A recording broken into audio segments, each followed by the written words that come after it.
창세기 39장 2절 3절 두 절 말씀만.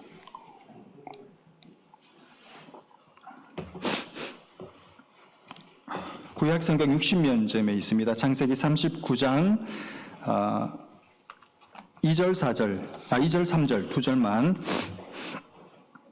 함께 한 목소리로 읽겠습니다. 시작.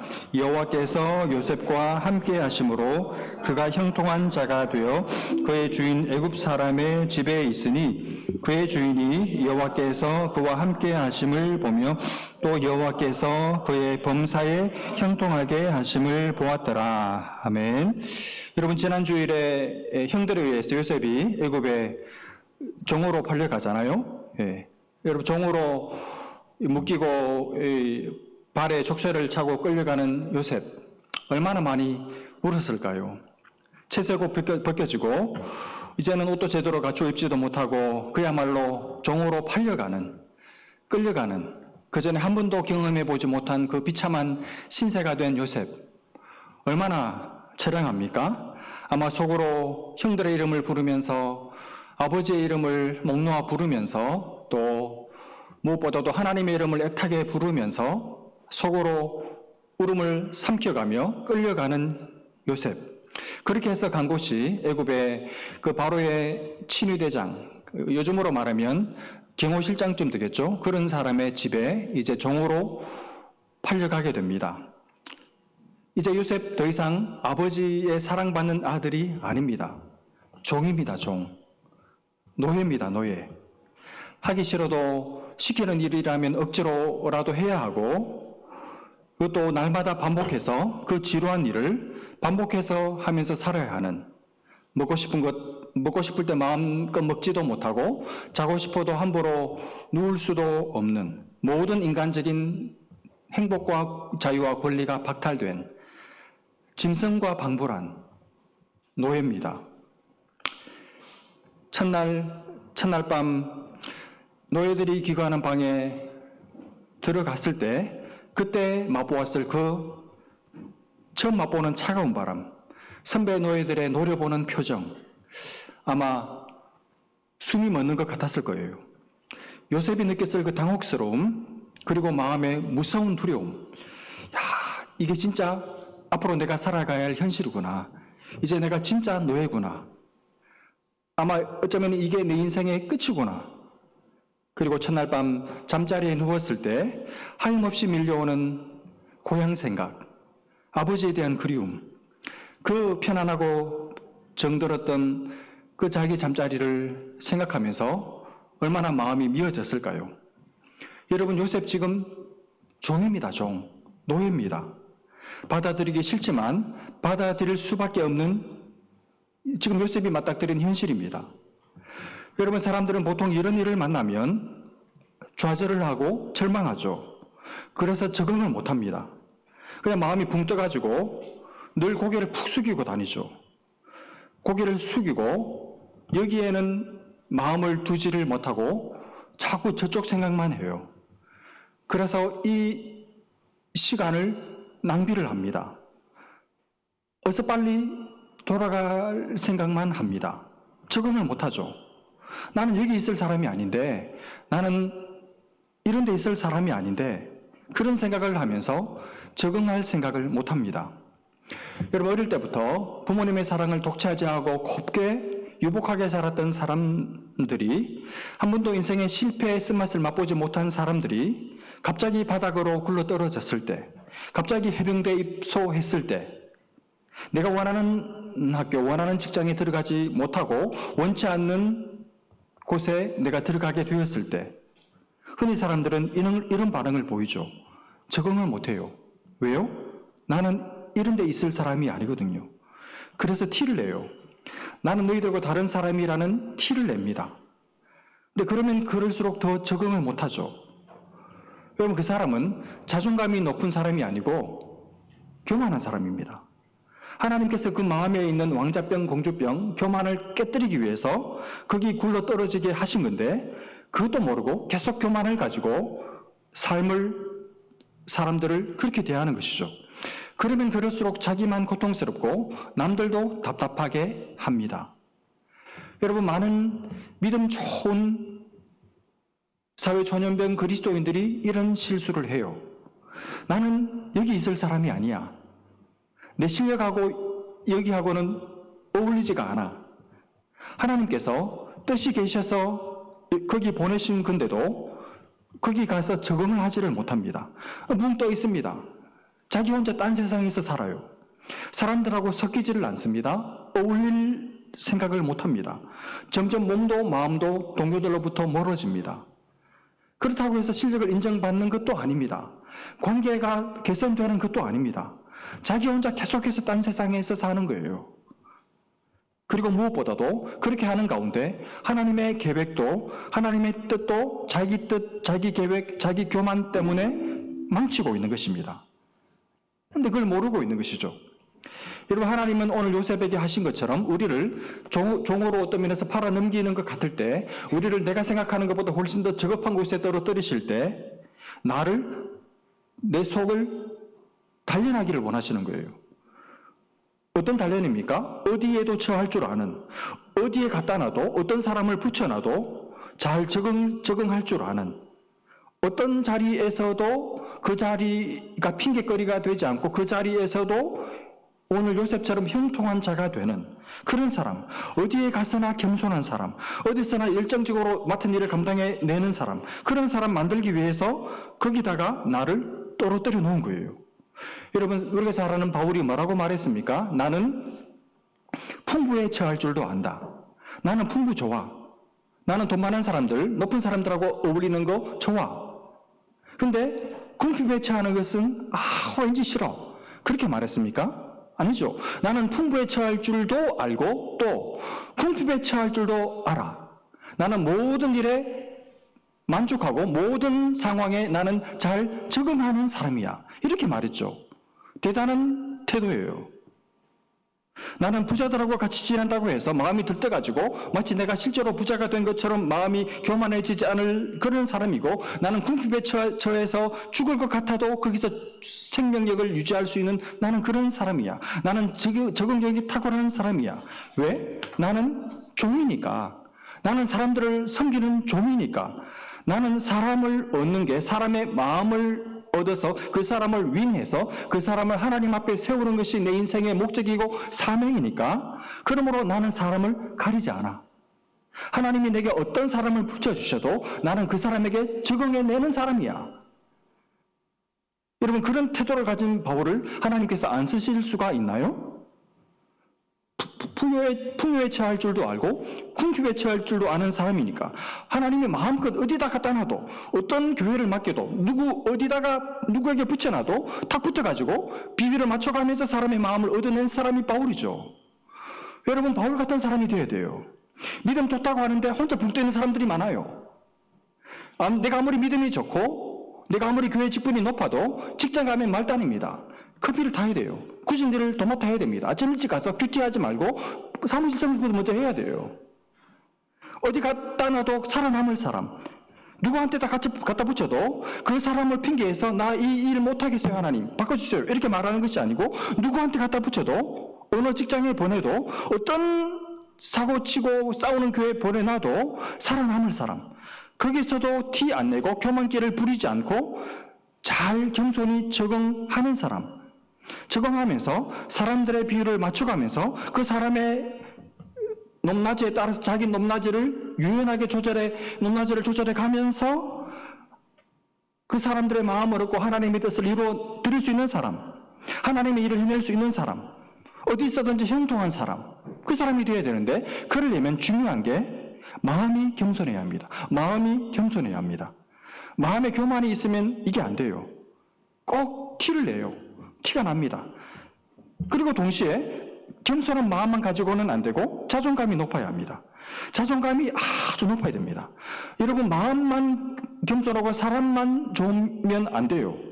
여러분, 겸손하다고 마음이 비굴해지라는 뜻이 아니죠. 자존감이 높아야 돼요. 자기 가치감, 자기 존재감, 자기 효능감이 셀프 에피커시가 높아야 돼요.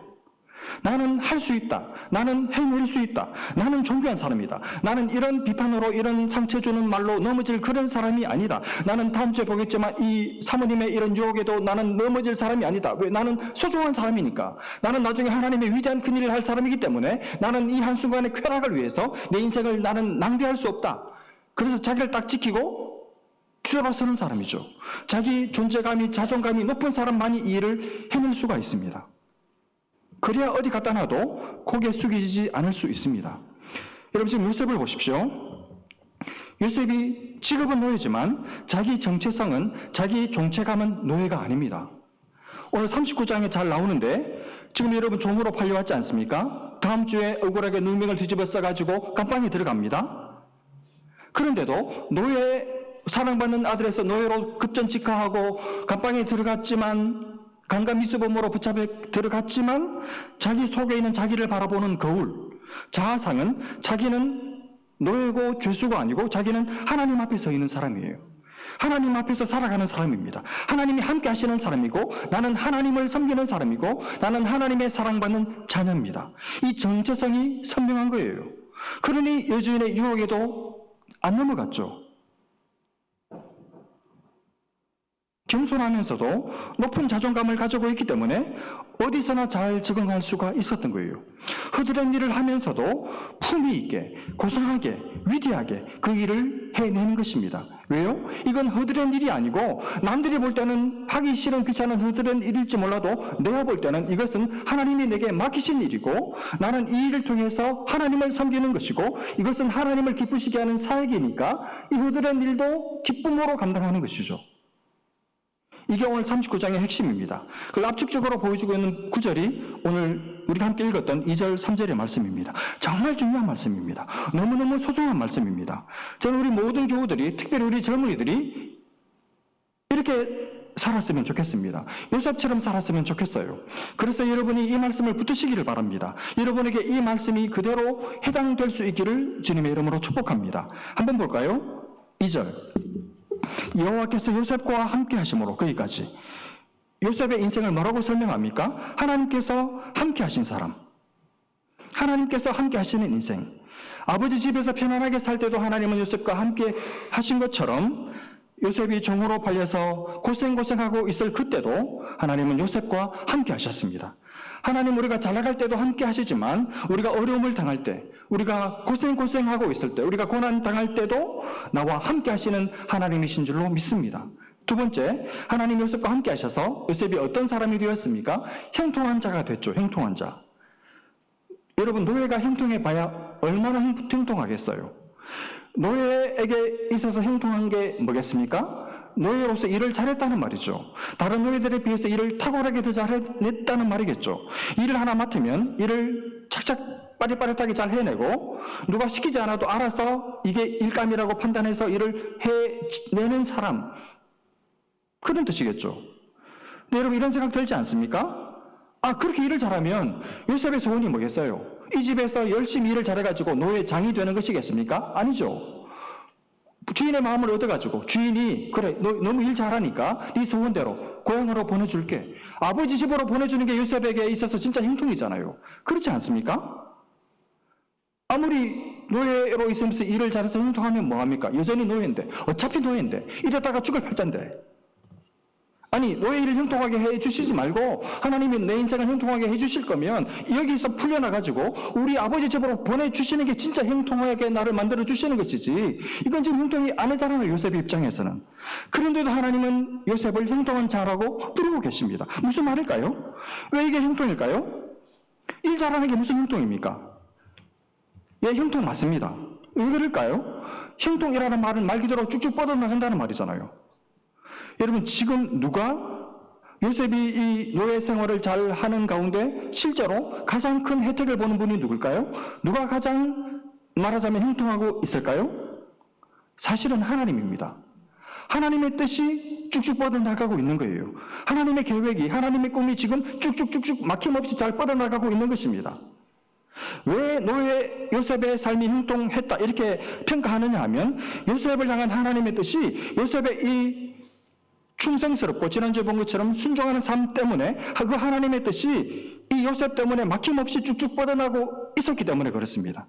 다시 말하면 요셉의 형통 때문에 하나님이 형통하셨던 거예요. 요셉의 성공 때문에 하나님이 성공하고 계셨던 것입니다. 하나님의 뜻이 요셉 때문에 이루어지고 있었다는 말입니다. 지금 요셉한테는 이 자리에서 벗어나는 게 형통이죠. 근데 하나님은 그렇지 않아요. 아직 때가 아닙니다. 노예 생활 좀 더 해야 합니다. 노예 생활 좀 더 하고, 그리고 미안하지만 깜빵에도 들어가 봐야 됩니다. 그러다가 2년 정도 구워야 됩니다. 그리고 나서 나이가 반드시 30이 되어야 됩니다. 왜 그럴까요? 30이 되어야만 공직에 들어갈 수가 있거든요. 30이 돼야 애굽의 총리로 발탁될 수 있는 그 나이가 바로 그때거든요. 그래서 요셉이 볼 때 답답한 요 시간이, 이 과정들이, 훈련, 이 단련의 과정들이 다 필요했던 거예요. 그리고 또 생각해보면 이 보디발 집에서 그냥 죽으라고 고생만 하는 게 아닙니다. 배울 게 많아요. 종으로 일하면서 사람 대하는 법, 일 처리하는 법, 어카운팅, 회계, 배울 게 한두 가지가 아닙니다. 그렇죠. 그러다가 감방 가가지고 감옥 가서 진짜 알짜배기 배울 게 많은 거예요. 뭘 배웁니까?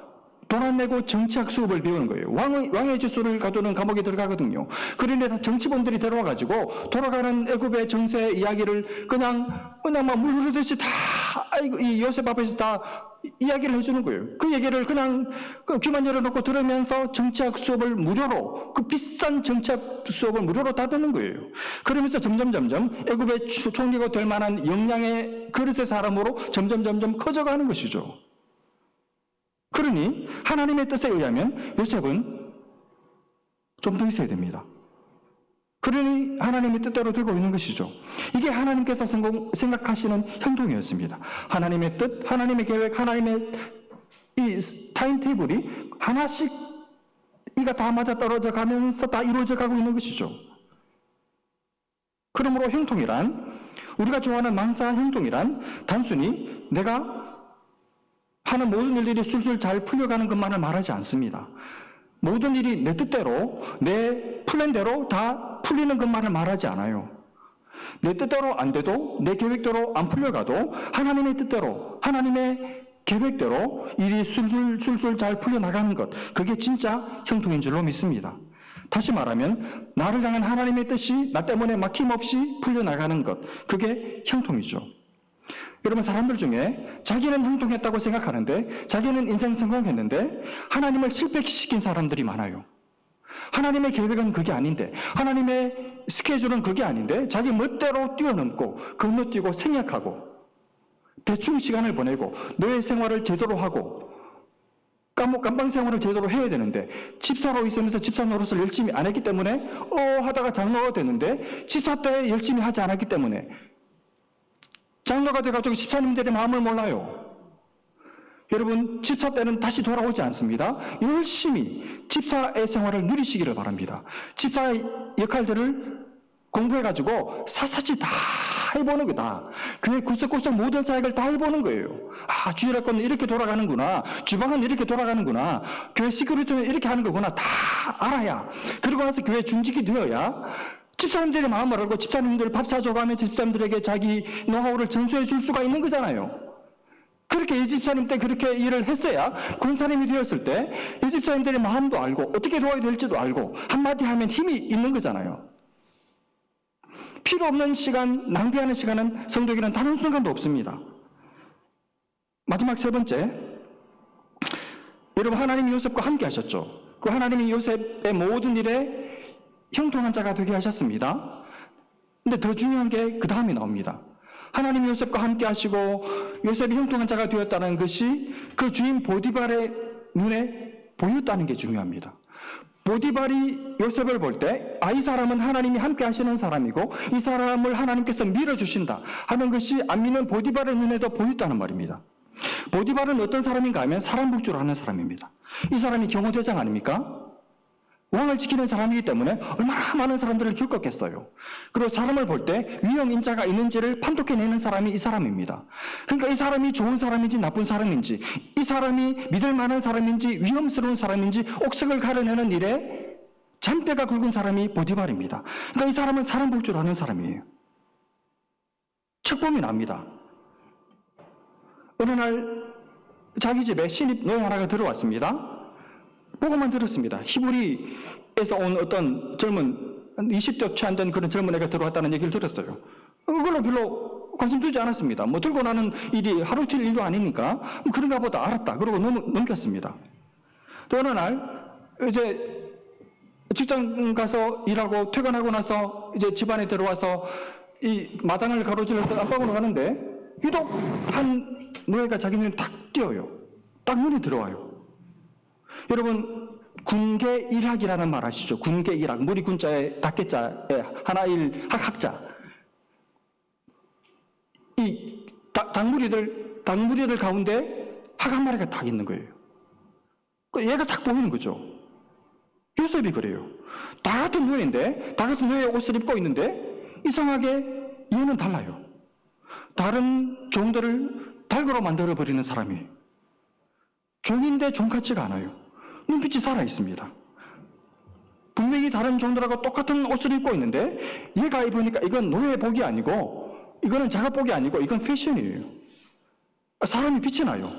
꼭 명품 옷을 걸치고 있는 것 같아요. 얘가 걸어가는데 마치 이 길이 런웨이 같아요.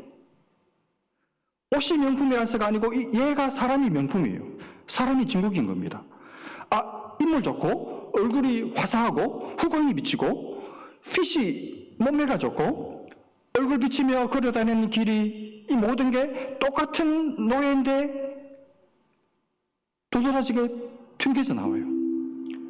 그리고 몇 달을 지내고 보니까 들려오는 얘기도 그렇고 자기가 이렇게 지나가면서 보니까 얘는 입에 불평이 없어요. 사람이 성실해요. 일을 하는데 열심히 합니다. 그리고 남들하고도 잘 어울리고 그리고 잘 웃고 다 같이 뭔가 같이 공동으로 뭔 노동을 할 때 혼자 동구 밖에 나가가지고 담배 한 대 꽤나 물고 저 멀리 있는 고향 생각하면서 눈물 질질 짜고 그런 모습 한 번도 본 적이 없고 잘 어울리면서 열심히 일해요. 얼굴 표정도 밝아요. 그리고 잘 웃어요. 주인을 보고도 남들은 이렇게 눈치 보면서 슬슬 피하는데 주인을 보고도 반갑게 인사하면서 잘 웃어요. 주인을 무서워하지를 않습니다. 주인한테도 싹싹하게 인사도 잘해요. 잘 웃어요. 그러니 주인 입장에서 얘를 보면 기분이 좋아요. 종인데 종 같지가 않아요. 꼭 아들 같아요, 아들. 아이고, 뭐 아들 삼았으면 좋겠다. 우리 딸, 이 사육감으로, 저 청년을 내 사육감으로 삼았으면 좋겠다. 그런 마음이 들 정도로. 근데 딱 일도 잘해요. 얘가 들어오고 난 다음부터 시끄럽던 민원이 싹 사라졌어요. 민원이 들어오지가 않습니다. 가정경제가 안정이 되고 집안이 번창하기 시작해요. 그러니 집안에 어떤 어려움이 있으면 얘가 제일 먼저 생각이 나요. 얘한테 맡기면 되겠다. 그래서 다른 선배들 다 제치고 히브리 노예한테 일을 맡겨요. 그래서 여러분 나중에 아예 집안일을 얘한테 다 넘겨서 가정 총무로 삼지 않습니까? 이 말은 무슨 말인가 하면 그냥 종 정도가 아니고 거의 자기 측근, CP병 그러죠. 뭡니까 이거? 옆에서 이 비서같이 거의 자기 측근, 최측근 비서같이 그렇게 승격시켜버립니다. 왜요? 보이니까. 보디바르 눈에는 보이는 거예요. 얘는 다르다. 얘는 뭔가 다르다. 얘는 특별하다. 그리고 근데 어느 날 자기도 모르게 생각에 잠겼습니다. 고민이 되기 시작했어요. 아무리 봐도 쟤는 너무너무 마음에 들고 너무너무 특별한데 도대체 저 특별함이 어디서 나온 것일까? 분명히 내가 지금까지 수십 년 동안 수많은 노예들을 겪어봤는데 수많은 일꾼들을 겪어봤는데 저 아이만큼 개인적인 역량이 탁월한 사람들도 많이 만나봤는데 그 아이들과 비교했을 때도 단순히 이 요셉이 요셉 개인의 탁월함에서만 원인이 밝혀지는 게 아니다.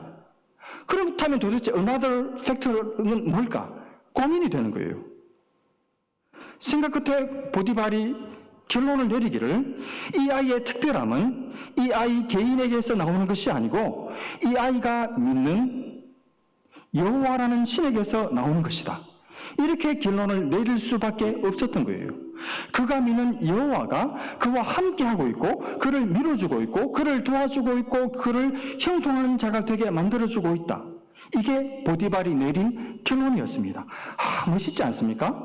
정말 유의미한, 정말 소중하고 귀하고 또 부러운, 아니 사실은 우리 모든 성도들이 사실은 여러분이 직장에 가서 여러분의 윗사람들로부터 반드시 들어야 할 말이 이런 말 아닌가요?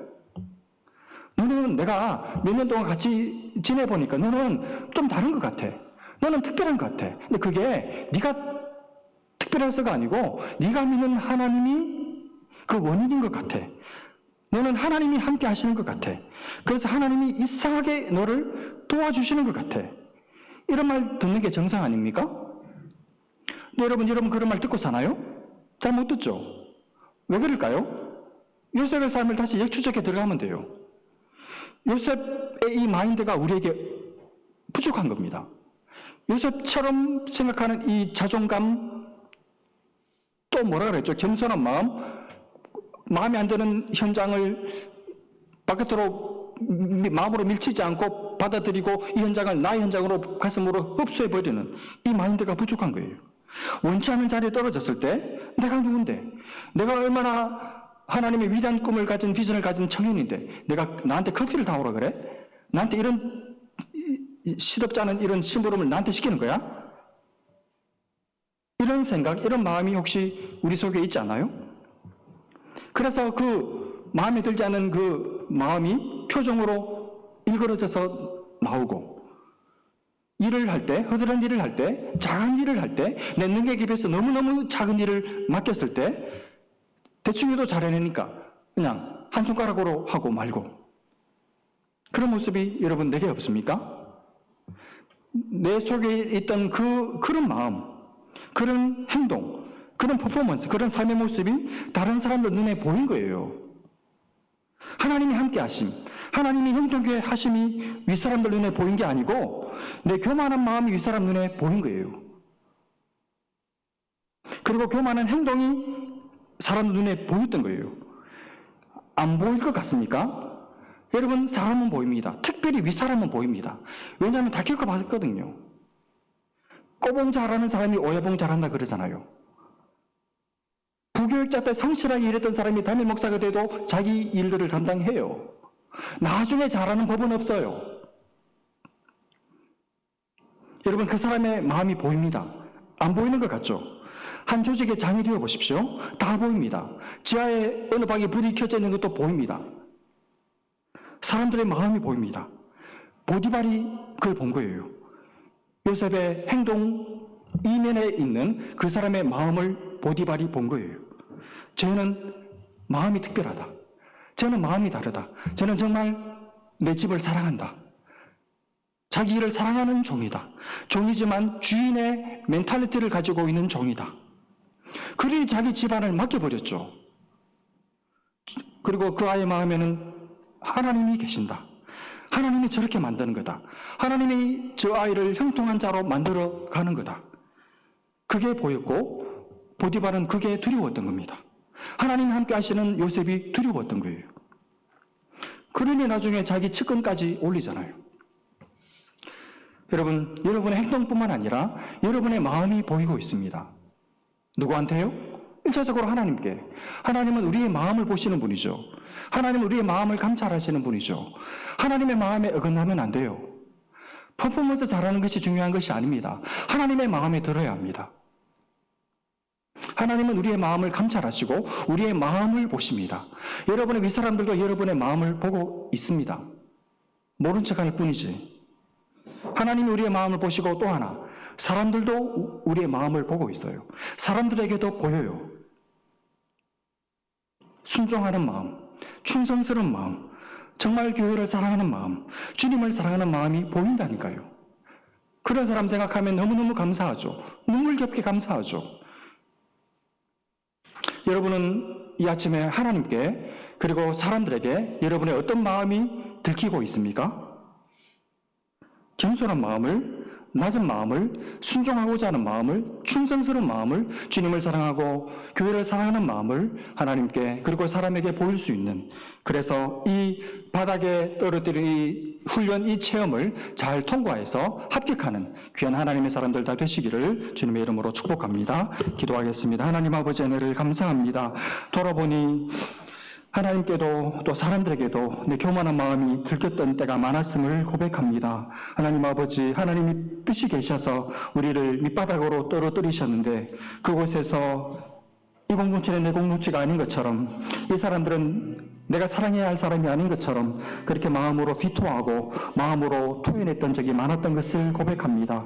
하나님 아버지, 이 훈련, 이 단련, 이 프로그램 잘 거치고 통과하고 합격하게 하셔서 하나님께서 정말 밑바닥에 있는 사람들도 섬길 수 있는 사람으로, 모든 사람을 품을 수 있는 사람으로 우리를 다듬어 주셔서 하나님 애굽의 총리의 높은 풍부한 자리에 처하게 하실 그때에도 사람을 사랑으로 섬기는 믿음의 사람 다 되도록 우리에게 은혜를 베풀어 주옵소서. 믿고 감사하며 예수님의 이름으로 기도합니다. 아멘.